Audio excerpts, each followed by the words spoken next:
Ja, dit is mijn laatste dag van werk. Dankie fucking toch die jaar was los, maar ons heeft het gemaakt met maat. Nou kan ons rust door die nieuwe jaar.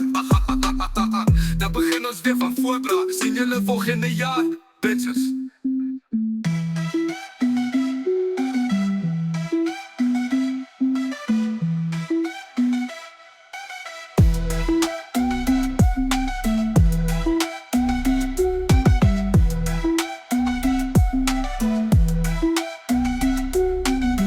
Dit is mijn laatste dag van werk. Dankie fucking toch die jaar was rof, maar ons heeft het gemaakt mijn man.